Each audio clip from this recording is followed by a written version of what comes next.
Right. House of Cards, bit of history on it. It was a book, and then it was made into a British TV show. Late 1980s, early 1990s, something like that. Famously starring an actor called Ian Richardson, who was slightly older than Kevin Spacey, but the plotline is essentially the same. Conniving politician who is wronged at the very beginning of the episode tries to kind of dirty deal his way to the top. And a bit like some of my kind of gaming role plays I've done, he has to go darker and darker and more twisted and more self-serving as he gets there. And season 1 and season 2 are all about his rise, or his attempted rise, to go from being just kind of an ordinary kind of congressman all the way up to the top of the American political system. And in season 1 and in season 2, we see him dealing with problems in his own kind of constituency, his own state. We see him having to kind of screw people over, kind of crush people as he kind of goes. He uses people evilly, and he's one of these kind of anti-heroes, but not in the way like Stone Cold Steve Austin from wrestling, I'd say, is an anti-hero. Like, he's kind of he acts in a bad way, but you love him. But he is a genuinely bad guy. He's an arsehole, but at the same time, because he's kind of the star of the show, and he speaks directly to the camera. I mean, one of the little kind of things about House of Cards, and they do this in the original British one and the modern one, is that he has a conversation with someone, and then as that person kind of walks off, he'll turn and he'll talk directly to the viewer, and he'll kind of explain what he's thinking, or he'll even just tell you about the character that just left. He'll be like, I always hated him. He always had a weakness for girls. And, it's got a lovely kind of style to it. And all the way through season 1 and 2, like I said, he is manipulating, double dealing, and he's crushing people again his way, and he's brown nosing the people above him, but all the way he's trying to look for dirt on people, and he tries to manipulate his way to the top. And sometimes he comes unstuck, because sometimes, like, a person that he's going to crush before comes back to try and attack him, and then there's always a few little loose ends around, and sometimes he has to take some very, very desperate risks to kind of get where he wants to get. And he's got this very strong partnership with his wife, and sometimes she has to kind of do things. And there's little asides. You do find out about their personal relationship. You find about what drives him. You find about his relationship with his father. But by and large, the show is about this essentially evil politician trying to cheat and manipulate his way to the top. And season 2. And I guess this is a spoiler, but this is the end of season 2. Season 2 ends with Frank Underwood, the most morally bankrupt politician on the planet, making his way to the Oval Office as President of the United States. And he double taps the table, and the screen goes black. And I, as a viewer, just went, "Oh, he made it. What a bastard. What the hell is going to happen to him?" Now he's actually made it to president. And I've been looking forward to season 3 for a long time. And season 1 and 2 were great. There were moments that really made you go, "Oh, he can't do that. He's not going to do that." And that, I'm not going to give spoilers from season 2, but if you've seen season 2, the shocking episode I'm talking about, where you just went, type thing.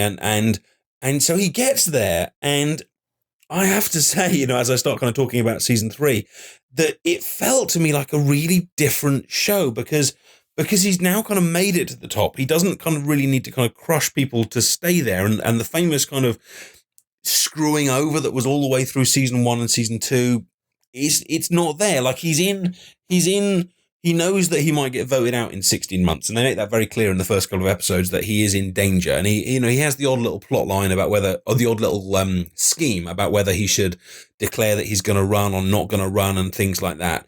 But it doesn't have the same kind of urgency to it. And it actually becomes more of a show about a president, trying to make kind of good choices, not good, morally good choices, but choices that will kind of help him survive. But a president kind of making choices about whether he can survive or not is not the same as Frank trying to blackmail his way into the White House. And there's one scene where he has to order a bomb to hit a suspected terrorist, and he knows there may be civilian casualties as well. And you kind of see the character having a bit of a kind of a moral dilemma about it. And it's a bit like, well, but this is Frank Underwood. He's never had a moral dilemma in his life. And the character seems to be more conflicted now he's actually president than he ever kind of was in the past, from the people that he's kind of pushed past. And, it's fine for him to kind of gain a moral compass, and it's fine for him to really kind of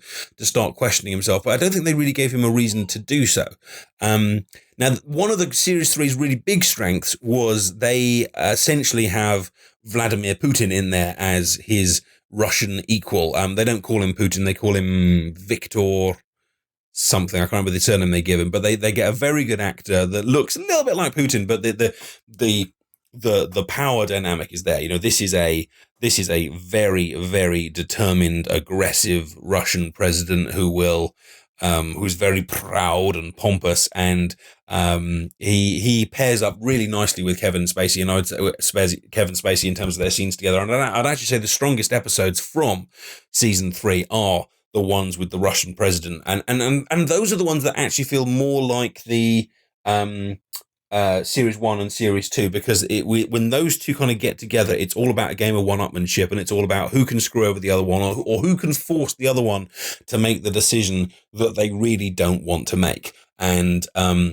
there's 3 or 4 episodes, I think, where he kind of has to engage with kind of Victor, and I think they are the series' strongest, because it gives, just like it did in Series 1 or 2, it gives Frank a strong enemy to either work with or to work against, to look for kind of common ground, or to try and force them to do what they want. And those episodes, I think, are really enjoyable. And if you've enjoyed episode 1 and 2, I think you'll enjoy Victor a lot. But then there's a lot of other plot lines that kind of go along, and they're just not, in my view, they're just not really very interesting, or they don't really seem to go anywhere. Like we've got, you've got, I've forgotten the character's name just as I'm kind of going through it. You've got, I want to say Dean, Frank Underwood's underhand man, but his name isn't Dean, Darren. And let me look it up. House of Cards cast.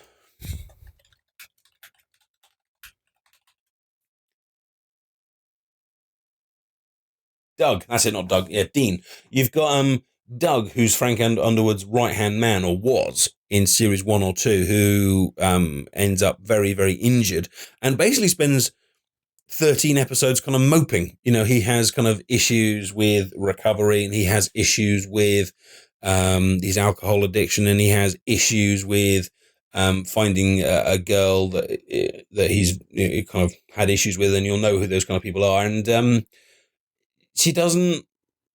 That's basically his plot line for 13 episodes, and that would have been a fine plot line for 2 episodes, 3 episodes. But that's basically his plot line for the whole of Series 3. And then you've got various internet hackers that were around in Series 1 or 2. And in Series 1 or 2, there was kind of progression of things that they did or things they were involved with. But here, there's only one kind of internet hacker, and he only has one plot line for the whole of the season, and that it just gets really kind of dragged out. And by the time you get to the end, the finale, episode kind of 13, and they start to kind of wind up those, I'm kind of got to the point really of really, they only really tie up some of the strings that were opened in season 2 right at the end of season 3. And it's a bit like, should we not have new strings by now? Should we not have new thread lines that we're kind of dealing with? And I found that really, frustrating is the wrong word, but I guess actually slightly dull. Actually, I was ready for something new. I was ready for something to happen. I was bored of kind of waiting. But I think the biggest weakness for me of season 3 was that it almost became a marriage relationship drama between Frank, and his wife Claire, and it focused a huge amount on their relationship, one with the other. Do they like each other? Do they not like each other? Do they need each other? Do they not need each other? Who's dominant? Who's not dominant? Should she have her own role? Does she have his ear too much? And there was a number of plot lines going through the series where she ends up kind of working for the United Nations, and then she has an incident with Victor and all that, and all this kind of thing where it kind of changes the dynamic between them. And if I go back to what I said at the beginning of the review, this is a show that was built up by his ascent to the top, his progression of kind of screwing people over, him being a kind of the hero of the show, but an evil one. And it kind of changed quite a lot into kind of like marriage counseling in the White House between two not particularly likable people. And it's a bit like, well, do I want them to stay together? Do I not want them to stay together? Do I care who has the kind of power dynamic? And what I want to watch the show for is political intrigue, particular political drama. I want to see, war in Congress. I want to see him battling with the Republicans. I want to see him battling with other opponents. I want to see, him and his wife making mistakes on occasion and having to deal with that. But I don't really want to see them having a discussion about their marriage. I mean, again, sure, as like a 1-episode thing would have been fine, a 2-episode thing, but that actually became one of the biggest arcs of the one of the biggest character arcs of the whole series was their kind of relationship dramas. They brought in this new character who is an author. Francis at one point decides he wants to have a book written about one of his projects, and the author kind of comes in and becomes kind of a mirror to both of those characters. He basically kind of repeatedly interviews both Francis and Claire about their kind of policies, but it ends up being a conversation about their marriage and their relationship. And again, it's not the same. For me, it was not House of Cards season 3. It was the White House season 1. It had very much changed to a president and his marital difficulties, and with little hints of kind of what came before, which I found was a real kind of disappointment. The other thing is that House of Cards for the British version was as far as I'm aware, a 3-season show, and it had a definite end.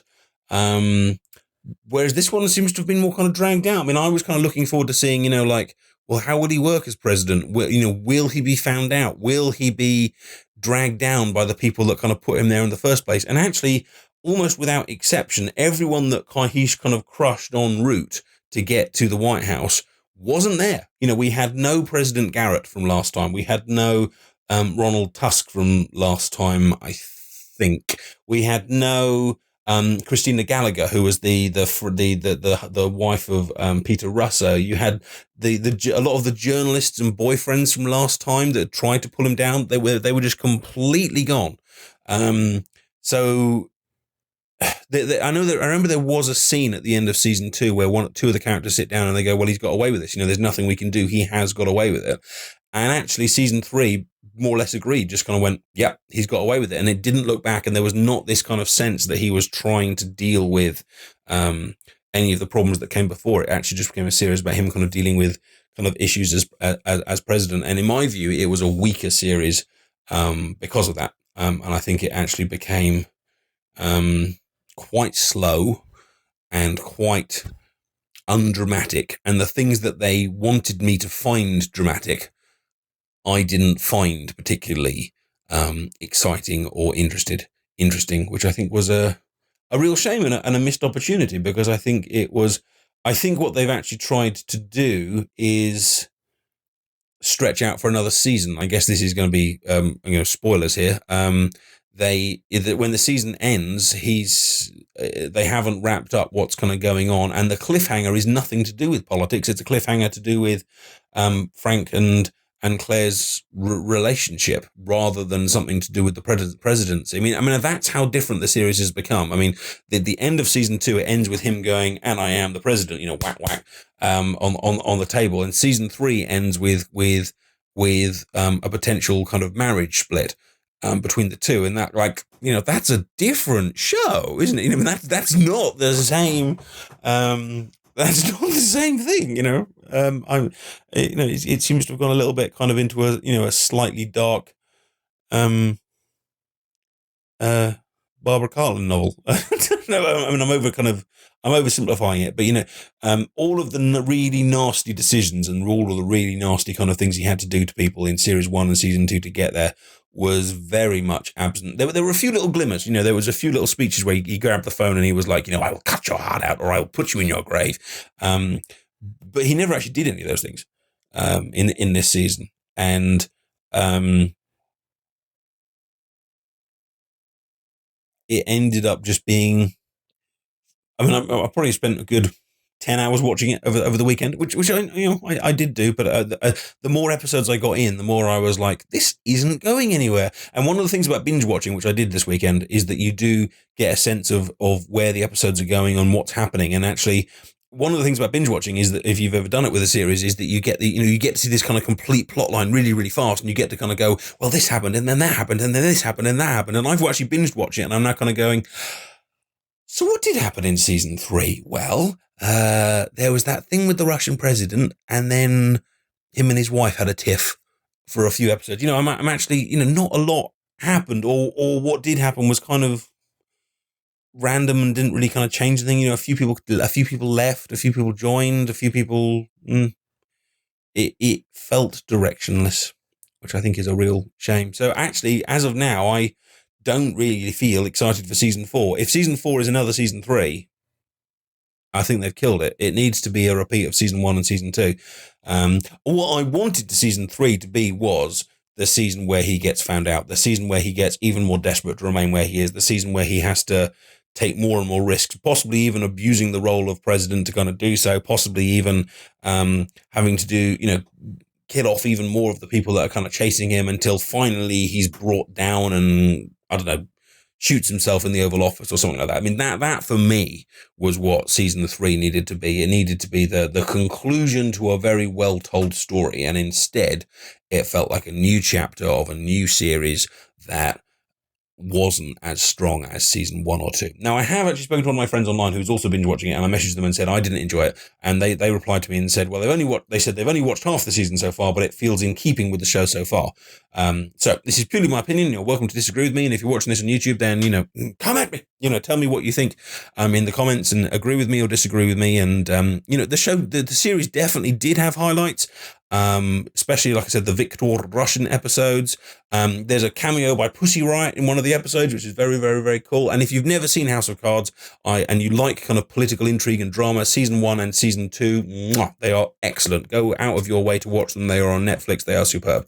However, I wouldn't suggest that if you have enjoyed season 1 and season 2, you're going to get the same thrill from season 3, in my view.